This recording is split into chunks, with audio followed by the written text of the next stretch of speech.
Put your hands up if you've run 5K before. Okay. What's that? Keep them up if you've run 10. Good. 21. 42. 50. Okay, cool. So we're going to look at endurance running and a few performance factors around there. More specifically, going to dive into running economy and the biomechanics around that and how much it can actually influence us when we're trying to maintain high speed for a long period of time. So these are a couple of questions that I ask myself around this. How much does running biomechanics actually affect performance for endurance runners? And what biomechanical factors should we target to improve performance? And then on the flip side of that, what shouldn't we target? So this is why we're doing this, because I don't know if you've seen, but there's a run club on every corner now. There's just a few examples. Some people run to the Bacon. Some people run around Coogee, Bondi, Cronulla, everywhere. So you can check them out if you're interested. 2023, there's 17,000 participants in the Sydney Marathon, which has come up 340% from 2022, 5,000 participants. So people seem to be loving running at the moment. Here's a little case study.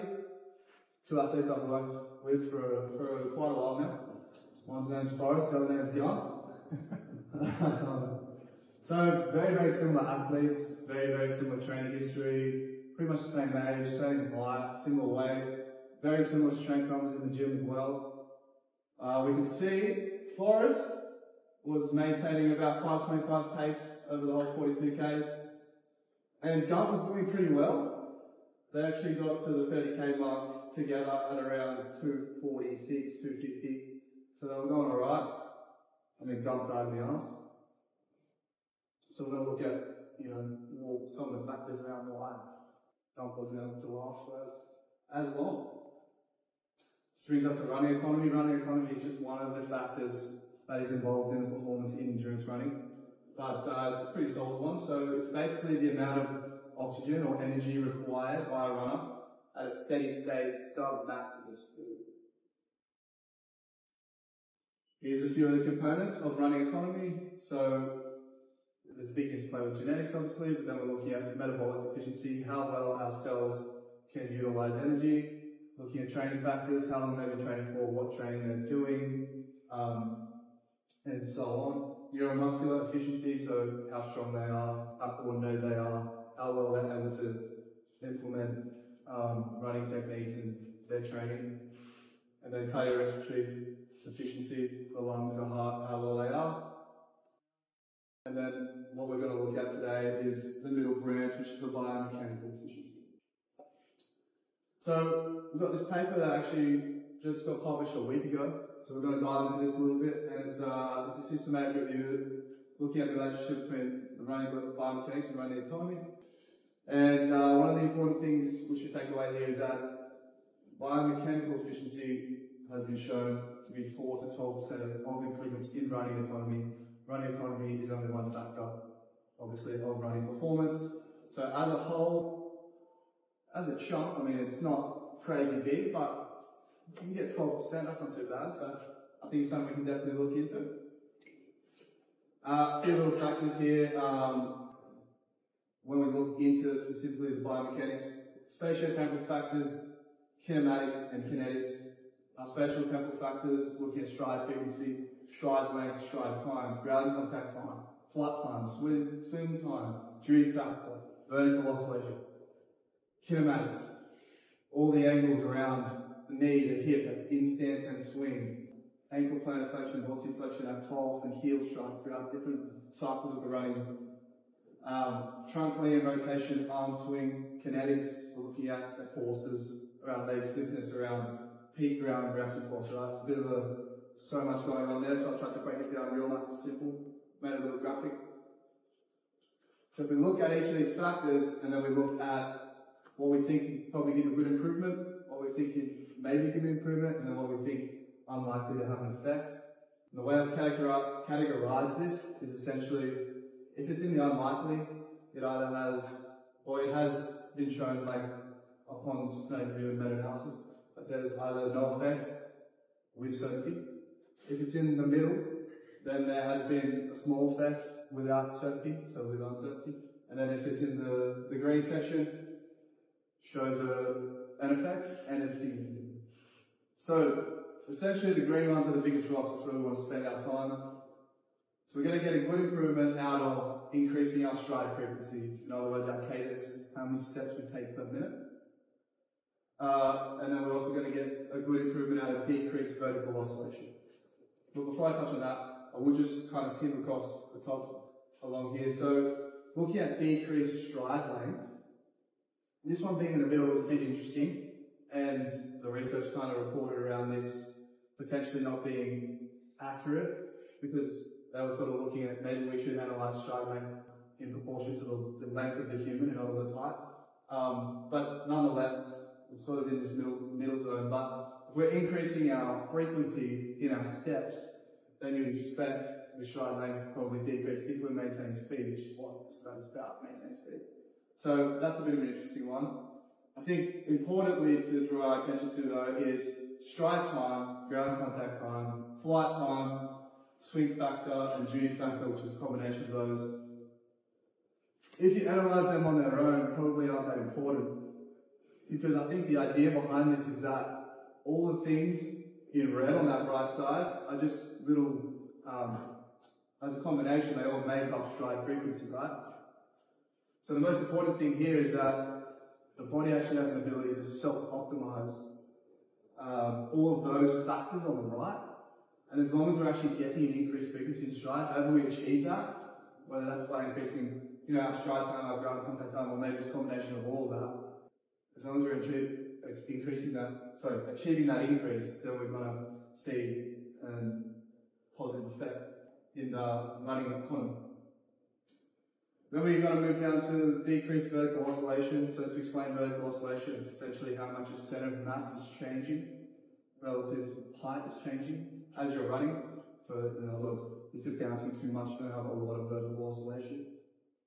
And this is just looking at the relationship between moving our center of mass and opposing gravity. The more we're bouncing, the more we're opposing gravity, and the more work the body has to do, the less efficient we're going to be, and the less economical we're going to be on the running. It also has a good relationship with increased vertical leg stiffness. Sorry to jump down a little bit, but this is also another really important factor.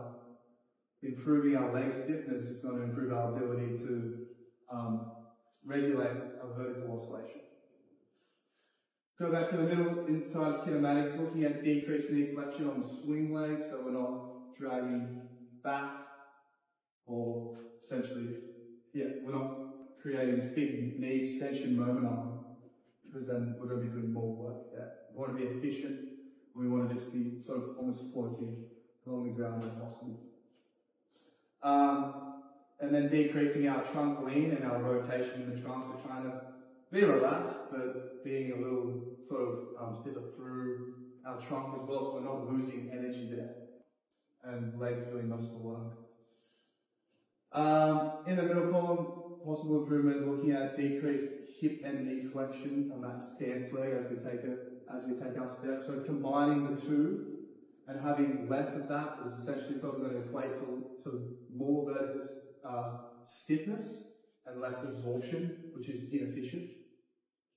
And then, if we do look at knee flexion and hip flexion in that stance leg on its own and not a combined variable, what we're going to see there is that the two together, it probably doesn't matter which one's doing most of the flexing or the extending, but together, combined, being able to self-optimize that position, as long as we are able to sort of hit those other rocks, the exact angles around the limbs probably aren't as important unless we're looking at knee flexion during that swing phase. That's pretty much everything there. And except for the ankle, I should say, and the arm swing. So on heel strike, having a little bit more dorsiflexion could be favored. On top, having a little bit less plantar flexion could be favored. That sort of speaks to having more stiffness through that lower limb, being a bit stiff through the ankle, being able to work off the ground and absorb the force and be a bit more springy there. More stiff, I should say. And then reducing arm swing, so uncertain effect, but probably being more efficient if we're not swinging the arms drastically. Last thing I'll speak to here is looking at peak ground reaction force. I thought this was really interesting, looking at how this changes with speed. So when I'm walking, I have a really long ground contact time. And then as I speed up naturally, my ground contact time is going to shorten down to the point where I'm running, and then I have extremely smaller ground contact time. So what they've looked at here is, well, if we are increasing our ground contact time, how is that going to affect the running performance? And it's really dependent on speed, because at slower speeds, and they've quoted less than 12 k's an hour, for us to increase our ground contact time, we need to increase our peak ground reaction force, and it's more of a forced effort to be spending less time on the floor because we're actually moving at a slower time. Then as we get faster, it's less of an effort in terms of calf power for us to decrease that ground contact time and be a little bit stiffer, and in a sense, at higher speeds, we can see an improvement in that increased peak ground reaction force. So I think this kind of is one of the key areas where running for long distance is different to sprinting. Because sprinting at max speed, we want to spend as less time on the floor as possible.